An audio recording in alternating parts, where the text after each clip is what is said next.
తిరుపతి జిల్లా చంద్రగిరి మండలం రంగపేటలో ఏనుగులు బీభత్సం సృష్టించాయి.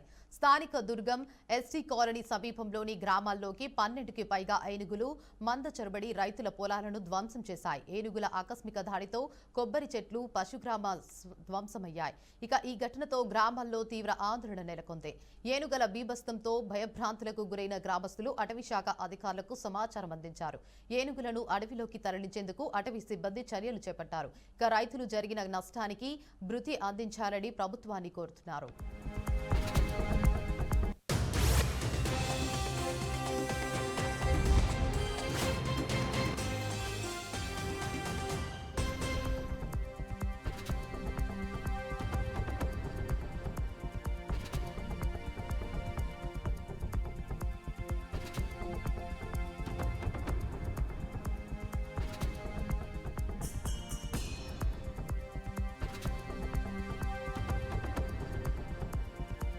అల్లూరి సీతారామరాజు జిల్లాలో ట్రావెల్స్ బస్సు ప్రమాదంపై చిత్తూరు ఆర్డీఓ రాజేశ్వరరావు వివరణ ఇచ్చారు. చిత్తూరు నగరంలో పొన్నెమ్మగుడి ఆవరణలో ఉన్న విఘ్నేశ్వర బస్సు ట్రావెల్స్ ఈ నెల 6న 25 పుణ్యక్షేత్ర దర్శనం కోసం వెళ్లి తిరిగి వస్తున్న సమయంలో ఈ ప్రమాదం చోటు చేసుకుందని ఆర్డీఓ రాజేశ్వరరావు తెలిపారు. ఇక ప్రమాదంలో 9 మంది మృతి చెందగా 26 మందికి తీవ్ర గాయాలైనట్టు ఆర్డీఓ వెల్లడించారు. ఇక ఇప్పటికీ పలు మృతదేహాలను గుర్తించామని, మరో 2 మృతదేహాలు గుర్తించాలని ఆర్డీఓ రాజేశ్వరరావు తెలిపారు.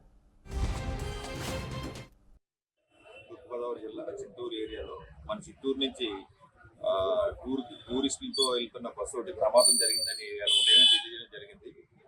బస్ నెంబర్ AP39 UM 6543 36 మందితో ప్రయాణం మొదలుపెట్టి ఈ నెల 6వ తారీఖున రాత్రి 8 గంటలు బయలుదేరి టూర్ కోసం వెళ్ళడం జరిగింది. ఈ రోజు తెల్లవారే, ఈ రోజు అంటే 12వ తారీఖు తెల్లవారే చింతూరు దగ్గరలో బస్సుకి ప్రమాదం జరిగినట్టు తెలిసింది.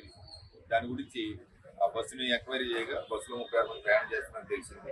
దాంట్లో కొంతమంది ప్రమాదానికి గురయ్యారని కూడా ప్రాథమిక సమాచారం వచ్చింది. బస్సు విషయంలో అయితే ఫిట్నెస్ వ్యాలిడిటీ ఉంది, ట్యాక్స్ వ్యాలిడిటీ ఉంది, ఇన్సూరెన్స్ వ్యాలిడిటీ ఉంది, పర్మిట్ ఉంది, పొల్యూషన్ ఉంది. డ్రైవర్ యొక్క డీటెయిల్స్ కూడా తెలియవలసింది. దాని గురించి ఎంక్వైరీ చేస్తున్నాము. తర్వాత మిగిలిన విషయాలు మీకు. Hyderabad film Nagar police station పరిధిలో ఓ ట్యూషన్ టీచర్ శ్రీ మానస రెచ్చిపోయింది. ఓయూ కాలనీకి చెందిన 1వ తరగతి విద్యార్థి వల్లు తేజానందన్ ట్యూషన్లో చదవడం లేదనే కారణంతో చేతులు, కాళ్లు, ముఖంపై వాతులు పెట్టింది. అట్లకాడతో తేజానందన్ శరీరంపై 8 చోట్ల కాల్చడంతో శ్రీ మానసపై తల్లిదండ్రులు ఫిల్మ్ నగర్ పోలీస్ స్టేషన్లో ఫిర్యాదు చేశారు. దీంతో కేసు నమోదు చేసిన పోలీసులు బాలుడిని వైద్య పరీక్షల నిమిత్తం గోల్కొండ ఏరియా ఆసుపత్రికి తరలించారు. తమ కొడుకును విచక్షణారహితంగా అట్లకాడతో కాల్చిన శ్రీ మానసపై కఠిన చర్యలు తీసుకోవాలని తల్లిదండ్రులు డిమాండ్ చేశారు. అట్లకాడతో కాల్చడం వల్ల తమ కుమారుడు నడవలేకపోతున్నాడని వారు ఆవేదన వ్యక్తం చేశారు.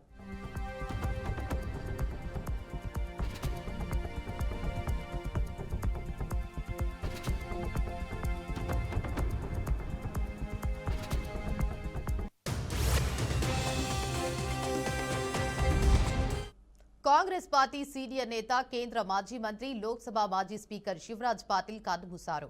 కొంతకాలంగా అనారోగ్యంతో బాధపడుతున్న ఆయన మహారాష్ట్రలోని లాతూర్లో శుక్రవారం తుదిశ్వాస విడిచారు. తన సుదీర్ఘ రాజకీయ జీవితంలో ఎన్నో కీలక పదవులను అలంకరించిన శివరాజ్ పాటిల్ దేశ రాజకీయాల్లో తనదైన ముద్ర వేశారు.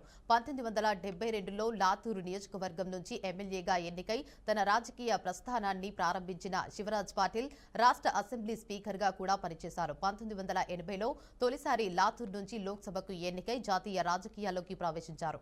అప్పటి నుంచి 1999 వరకు వరుసగా 7 సార్లు అదే స్థానం నుంచి ఎంపీగా గెలుపొంది రికార్డు సృష్టించారు. ఇందిరాగాంధీ, రాజీవ్ గాంధీ ప్రభుత్వాల్లో రక్షణ, వాణిజ్యం, శాస్త్ర సాంకేతికత, పౌర విమానయానం వంటి పలు కీలక శాఖలకు మంత్రిగా సేవలందించారు. 2000 యూపీలో ప్రభుత్వంలో కేంద్ర హోంమంత్రిగా బాధ్యతలు చేపట్టిన శివరాజ్ పాటిల్ 2008లో ముంబైలో జరిగిన 26/11 ఉగ్రదాడులకు నైతిక బాధ్యత వహిస్తూ తన పదవికి రాజీనామా చేశారు. ఆ తర్వాత 2010 నుంచి 2015 వరకు పంజాబ్ గవర్నర్గా, చండీగఢ్ అడ్మినిస్ట్రేటర్గా కూడా ఆయన సేవలందించారు.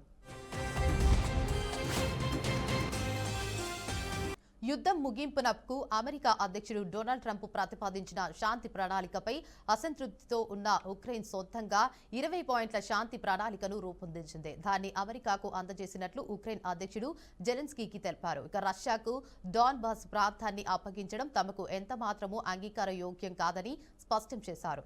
యుద్ధం ముగిశాక ఉక్రెయిన్ పునర్నిర్మాణం, ఆర్థిక అభివృద్ధికి సంబంధించిన విస్తృత ప్రణాళికపై అమెరికాతో చర్చిస్తామన్నారు. ఇక యుద్ధం ముగింపు దిశగా కీవ్కు మద్దతుగా ఉన్న 30 దేశాల అగ్ర నాయకులతో జెలెన్స్కీ వీడియో సమావేశం నిర్వహించనున్నారు. ఇక నూతన శాంతి ప్రతిపాదనలపై వారితో విస్తృతంగా చర్చించే అవకాశం ఉంది.